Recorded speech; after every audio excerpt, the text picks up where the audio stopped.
C'est un endroit où il y a plein d'opportunités. Je dirais flexibilité. Une terre d'accueil. Accueil.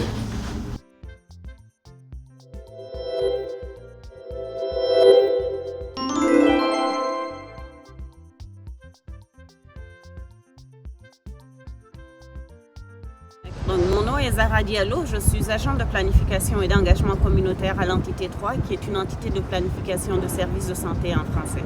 Alors, mon nom est Françoise Magunera et je suis gestionnaire des services aux nouveaux arrivants pour le Centre francophone du Grand Toronto. Mon nom c'est Yann Désiré, je travaille au Centre francophone du Grand Toronto en tant que travailleur d'établissement dans les écoles francophones.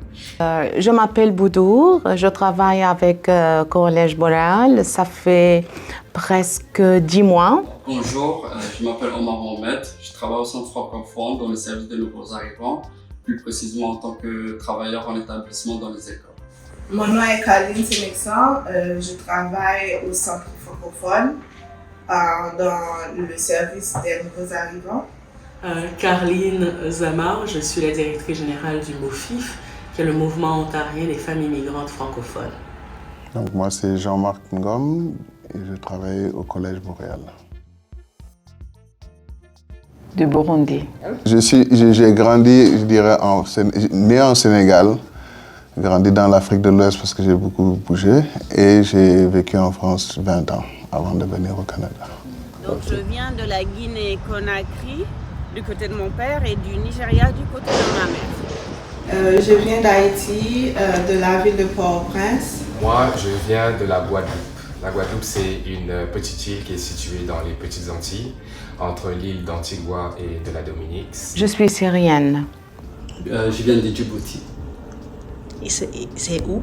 Djibouti, c'est un pays qui se situe en Afrique, vers le est, à côté de Somalie, Éthiopie, tout ça. Haïti. L'Haïti. Le mois de fasting, Ramadan. Donc tout d'abord j'ai la fête de Pâques. Pourquoi? Parce que nous en Guadeloupe, donc, pour la fête de Pâques on mange des crabes, kalalou, de crabes avec la famille. Donc c'est vraiment des moments de partage, il y a tous les cousins, les oncles, les tantes, grands-pères, grand-mères ou quoi, et qu'on rigole, on joue à des jeux ou quoi, comme c'est vraiment bien, on se retrouve tous ensemble, j'aime vraiment beaucoup ça.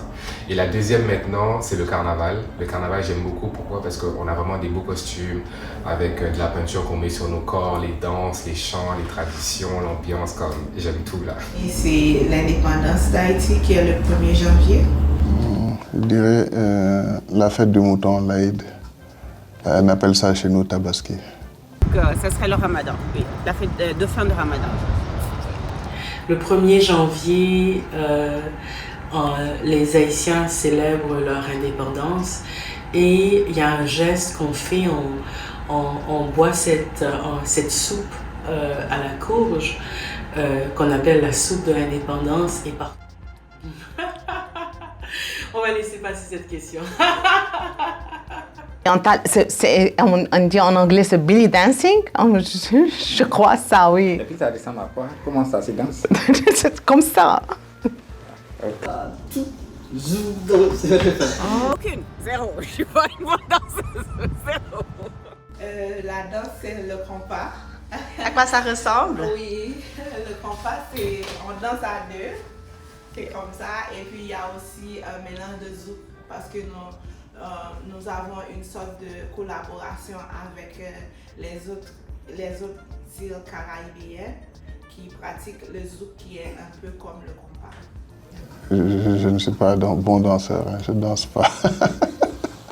Ça, c'est pas un de mes talents, je n'ai pas la danse. Je regarde plus danser que... C'est l'intégration et donc je pourrais dire c'est aussi opportunité. Il y en a des défauts partout. Je crois ça très bien. Mais pour moi, c'était un bon choix pour pour sentir la paix, pour sentir que je me suis considérée par ce que je peux faire, ce que je peux présenter aux communautés. J'appelle ça la maison en fait. Donc moi en grandissant, j'ai vécu dans beaucoup de pays. principalement au Maroc. Le Canada, c'est le pays où j'ai décidé moi-même de m'établir sans que quelqu'un d'autre choisisse pour moi. Donc j'appelle ça la maison. Ce n'était pas facile avec la patience, la recherche tout le temps, avoir l'agent autour de moi qui me supporte, qui me donne les bons conseils. Alors, on intégrait au milieu canadien de plus en plus. Parcours difficile au début. Et maintenant? Non, c'est bien. Bien intégré. Impressionnant. Pourquoi? Impressionnant, pourquoi? Parce que je ne m'attendais pas à faire tout ça. Je suis arrivé en tant qu'étudiant international, j'avais beaucoup de doutes, d'a priori, je ne connaissais pas trop le Canada, en plus je ne parlais pas trop l'anglais, je ne comprenais pas trop. Donc pour moi, en fait, j'étais rentré vraiment comme, je me dis, mais je suis arrivé là, en tant qu'étudiant international, je ne comprends pas l'anglais, comment est-ce que je vais faire pour m'intégrer? Et puis j'ai réussi à m'intégrer petit à petit avec le temps, c'est arrivé étape par étape, donc c'est ça, je dirais impressionnant. Traumatisant, mais en même temps très intéressant. Je peux dire que c'est très positif et avec beaucoup de défis. Et c'est comme une nouvelle aventure. Moi, j'aurais dit parfait. Oui, c'est parfait. Je n'ai pas à me plaindre. Fantastique. Découverte au quotidien pour moi. Tous les jours, c'est quelque chose de nouveau. Je pense que le fait que le racisme soit reconnu, qu'il y ait des initiatives concrètes pour essayer de le contrer, là, le racisme, cette reconnaissance, cette conscience, je pense que c'est énorme. C'est qu'il y a beaucoup plus de francophones.